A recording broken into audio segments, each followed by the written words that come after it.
Hello hi అండి. Sushee with Kushi YouTube ఛానల్కి ఈరోజు వచ్చేసండి 100 ఏళ్ళ చరిత్ర గల ఆలయం అంటే రామాలయం చూపిస్తున్నానండి. 5 రోజులు పెళ్ళి అయితే చాలా అంగరంగ వైభవంగా జరిగిందండి. ఇది ఎక్కడుందంటే దీని లొకేషను ఉప్పల్ అండి. ఉప్పల్ రామాలయం అని కొడితేనండి లొకేషన్లో వీరప్పగడ్డ అనే వస్తుందండి. దాని ప్రకారం వెళ్తేనండి మనకి ఉప్పల్లో ఉన్న రామాలయం కనిపిస్తుందండి. 100 ఏళ్ళ చరిత్ర గల రామాలయం అండి. ఇది చాలా బాగుంటుందండి. మీకు మొత్తం రామాలయం అంతా చూపిస్తానండి. ముందు ఇది మన భద్రాచలం గుడిలో రాముల వారికి మన ఉప్పల్లో ఉండే ఈ రామాలయం అపర భద్రాద్రి ఆలయం రెండు గుళ్ళకి కూడా రెండు ఒకే పోలికలు ఉంటాయండి.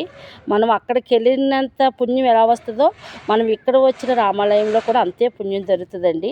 చాలా బాగానండి. మనం ఏం కోరికలు నెరవేరుకున్నా అన్నీ నెరవేరుతాయండి. మనం ఏం మొక్కుకుంటావి మీరు భద్రాచలమే వెళ్ళాలని ఏం అక్కర్లేదండి. కుదరలేని వాళ్ళు ఇక్కడికి కూడా రావచ్చండి. మీకు ఈ గుడి యొక్క విశిష్టత అంతా చూపిస్తాను, చూడండి.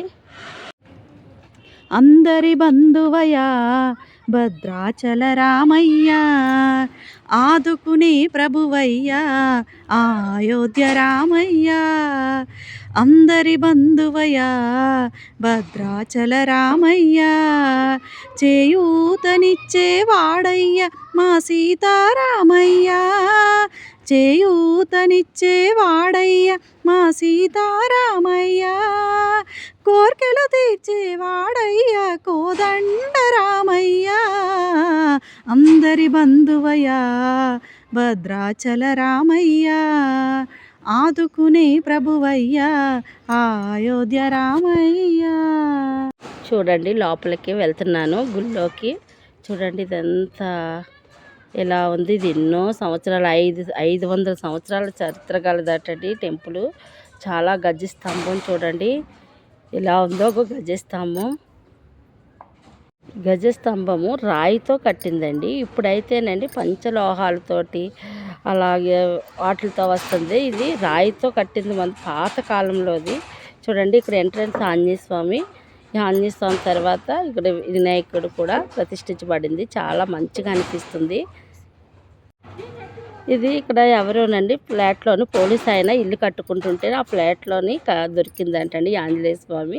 అందుకని ఆంజనేయ స్వామిని పోలీస్ ఆంజనేయ స్వామి అంటున్నారు. చాలా ఇక్కడ రావుడి వారి పాదాలు అయితే ఉన్నాయండి. చూసారా దీన్ని అంత చాలా మంచిగా అనిపిస్తుంది. దాన్ని పోలీస్ ఆంజనేయ స్వామి అని పేరు కూడా వచ్చింది. ఇంకా అక్కడి నుంచి వస్తేనండి ఇలాగా లోపలికి రావుల వారు అనేది కనిపిస్తారండి. లోపలికి వెళ్తేనే ఈ చూడండి వేప చెట్టు రాయి చెట్టు రెండు కలిసి ఉన్నాయి. దాని కింద మనకి ఈశ్వరుని కూడా పెట్టారండి, ప్రతిష్ఠించారు. ఈశ్వరుడు కూడా చాలా మంచిగా అందంగా చూడండి రాయితోటి. ఇక్కడ ప్రతిదీ ఒక రాయితోనే ప్రతిష్ఠించబడి ఉందండి. చాలా మంచిగాని ఇది పాతగా ఒకే రాయితోటి కట్టినట్టుగా అనిపిస్తున్నాయి అన్నీ కూడాని. తెల్లవారితే చక్రవర్తి అయి రాజ్యమునేలే రామయ్య, తండ్రి మాటకై పదవిని వదిలి అడవులకేగెనయా. మహిలో జనులను కావగ వచ్చిన మహావిష్ణు అవతారమయ, ఆలిని రక్కసుడపహరించితే ఆక్రోశించెనయా. అసురును త్రుంచి అమ్మను తెచ్చి అగ్ని పరీక్ష విధించెనయా. చాకలి నిందకు సత్యము చాటగ కులసతినే విడనాడెనయ. నా రాముని కష్టం లోకంలో ఎవరూ పడలేదయ్యా.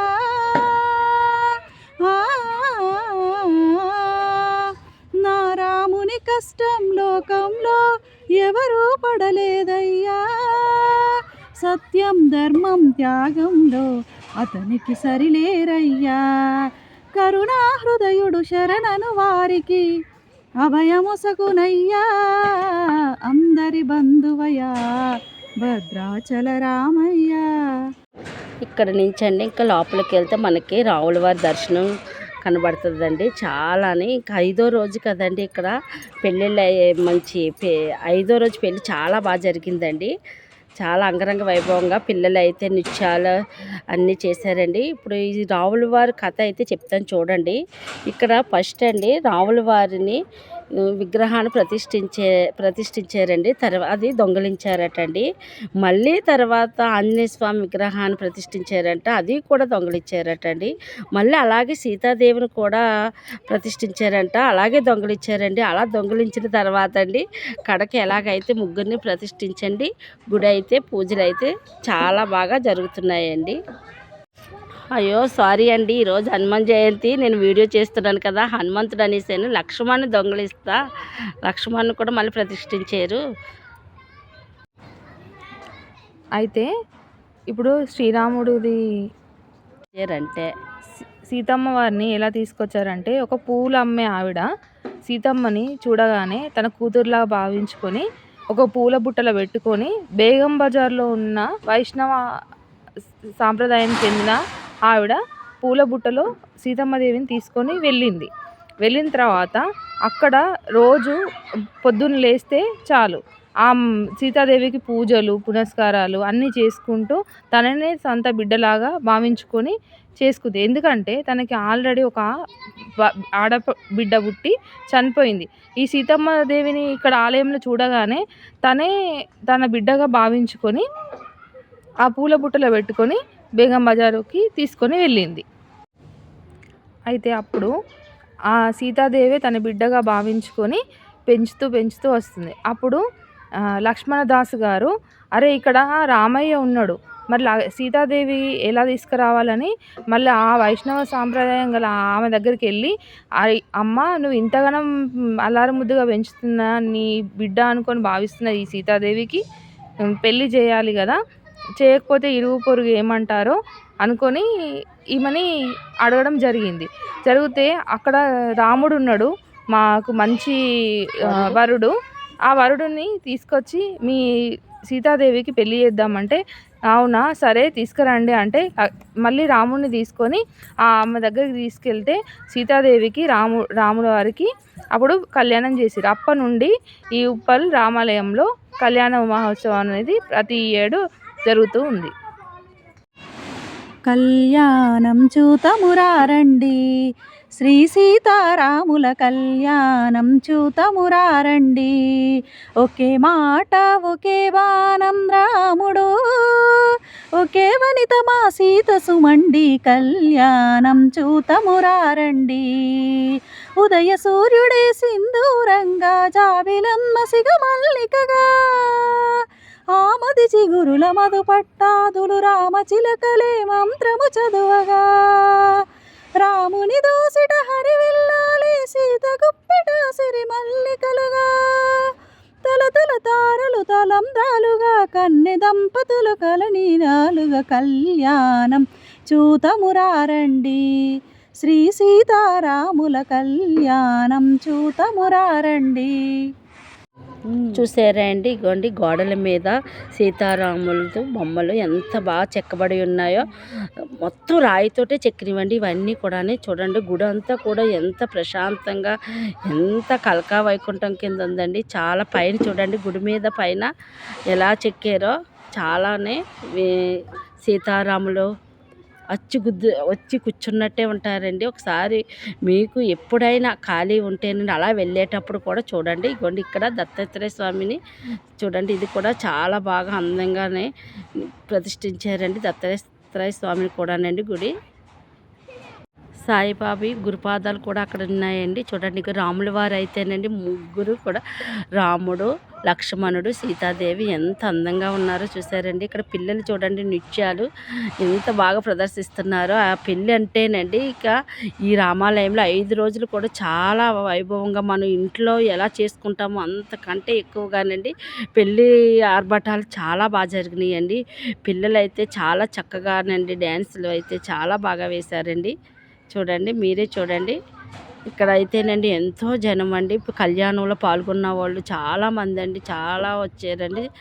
ఇగో గుడి అంతా లైటింగులతోటి క్రాంతులతోటి ఎంత అందంగా ఉందంటే అండి, చాలా ప్రతిష్టమైన టెంపుల్ అండి. ఇది 500 చరిత్రగల టెంపుల్ అంటండి. మాకు లోపలికి వెళ్ళాక తెలిసిందండి, అప్పటి వరకు తెలియదండి. ఇదేంటి ఎప్పుడు కూడా మేము కూడా వెళ్ళలేదండి, మాకు అక్కడికి వెళ్ళాక తెలిసిందండి దీని యొక్క గొప్పతనం ఏమిటో. 500 ఏళ్ళు అంటే తక్కువేనంటండి. త్రేతా యుగంలోనండి రాముల వారు సీతాదేవి ఇక్కడ సేద తీరి వెళ్ళారటండి. అందుకేనండి దీనికి అంత గొప్పతనం అండి. అందుకేనండి ప్రతి శ్రీరామనవమికి 5 రోజులు పెళ్ళి బాగా జరుగుతుందండి. అలాగే రథాన్ని చూడండి, రథాన్ని కూడా చాలా బాగా తిప్పుతారండి. రథం పొద్దున భద్రాద్రిలో కళ్యాణం జరిగితే ఆ అక్షంతలు సాయంత్రంలోగా ఇక్కడికి అమరభద్రాద్రికి రావడం అనేది చాలా అద్భుతమైన విషయం అండి. ఎలాగంటే హరి ఎలాగంటే లక్ష్మణదాస్ గారు తనకి కలలో శ్రీరాముడు కనిపించి, అరే తండ్రి నిన్ను భద్రాద్రిలో కళ్యాణం చూడలేకపోతున్నా అంటే ఆయనకు ఒక వరం ఇచ్చాడంట. ఆయనని రామాలయం దగ్గర నుండి, రామాలయం దగ్గరలో ఒక మసీదు ఉంటుంది, ఆ మసీద్ దగ్గర వరకు డోలు చప్పులతో తీసుకొని వెళ్ళంగా స్వయంగా రాముడు తనని మాయం చేసి భద్రాద్రిలో ఉన్న గంగా ఒడ్డున ప్రత్యక్షమై గంగలో స్నానం చేసి లక్ష్మణదాస్ గారు గంగా నది ఒడ్డున చేసి దానిలో స్నానం ఆచరించి భద్రాద్రి కళ్యాణం చూసుకొని ఆ అక్షంతలను సాయంత్రంలోగా ఈ ఉప్పల్లో ఉన్న రామాలయానికి తీసుకొచ్చి, ఇక చూడండి ఇక్కడనే ఉంటాడు కదా రామదాస్, తీసుకొచ్చి ఆ అక్షంతల్ని ఇక్కడ